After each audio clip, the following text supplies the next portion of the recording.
It's January 23rd, and we're going to release our next real estate roundup. It's also Vancouver East. We recently did Vancouver East detached. This is going to be condominium, specifically apartments, not townhouse.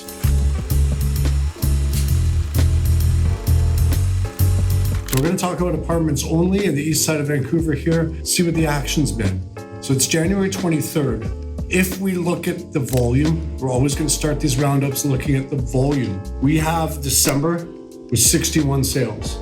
We have December a year ago at 58. So it looks pretty much the same as it was last year. However, if I go to December 2021, we had 145. So for the last 2 years, we're at a third of the volume of transactions that we were in that banner year of 2021. If I go back another year, it's 148. So another busy banner year. So the sales transactions of apartments in the east side of Vancouver are a shadow of their former self. Now, let's talk about the sales price. If I go to the HPI index on the Real Estate Board of Greater Vancouver, it's going to show our current index at 693. If I go a year ago, it shows lower at 672. So a slight increase. However, what an interesting year is showing it went up and back down, and that the turning point was August. So according to the HPI index, which is probably accurate, we had a pivot halfway through the year. As we're talking about sales prices,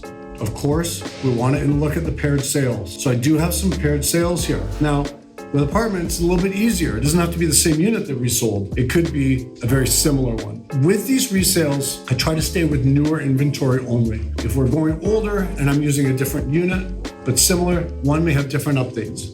So these are all relatively new. The first pair we're going to talk about is at 5470 Ormadale, which is in Collingwood, near Kingsway. Actually, this is a true resale. It's 802, sold November 2022 for $5.25, resold April 2023 for $562. So we do see about a 6% increase from November 2022 to April 2023. That coincides with the HPI price that the Real Estate Board told us. They told us that it went up at first. Now let's see if the rest of their curve remains valid. 5058 Joyce, also in the Collingwood area, 1002 sold in March, end of March for $590. 1102 sold for $550 in December. So we have a 10% drop from the end of March to the beginning of December on this apartment. These are almost the same. They are both O2 units. The building's only 2 years old, so it's not possible for one to have more updates than the other, at least that the market would pay back. So you have a drastic drop in price. Let's talk about 8533 River District Crossing. I want to talk about a resale there, a 03 unit. 1103 sold for $925 on May 5th, 2023. And 1403 sold for $895 on Jan 3rd, 2024. So we have a drop of about 3-4%. And actually, the second sale is a higher level, so probably even close to 5%. So we have from 8533 River District Crossing, which is in the River District, of course, off Marine, demonstrating about a 4 to 5% drop from May to January. So this shows that there was a drop in the market, that the HPI is correct, and that drop started probably around the summer of 2023 and doesn't look to have turned yet. If it will turn at all, we shall see.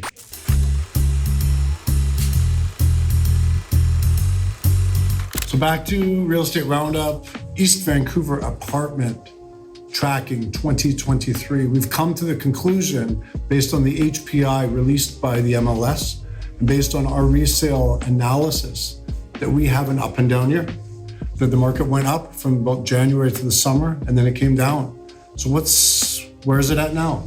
Well, as I speak to you, there are currently 314 apartments for sale in East Vancouver. That's up slightly from a year ago at 299. A year prior to that, it was 270. So we have, for the time of year, a relatively flat amount of inventory. However, I do see that the number of available units dropped sharply from November to December. Tells me a lot of inventory is pulled off the market. Why? People don't want to lock in those losses. We had a market in the apartment sector in East Vancouver go down from August to December. So people who are selling their homes, their apartments, they're saying, no, I don't want to experience that loss. I'm going to take it off the market. So the inventory corrected itself because the price went down, which is interesting. And it shows you how you have multiple factors happening at once to make a market. So at this point, the inventory is normal for this time of year. What's going to happen? What's the forecast? This one's not quite as easy. I'm going to go on a limb and say we're going to have an increase. Why? Because we had a recent decrease and because we have the same factors coming into play this year. We have interest rates probably coming down. We have increased demand. We have single family going up. So if it goes up, it's going to push across to the other sectors. And we have the end of a downslope. So it's not going to keep going down. People don't want to lock in those losses. So the only reason why this could be potentially wrong is if we have a ton of new inventory coming on, but there's not going to be enough to outweigh this demand. I'm going to predict about a 5% increase for 2024, specifically apartment properties in East Vancouver.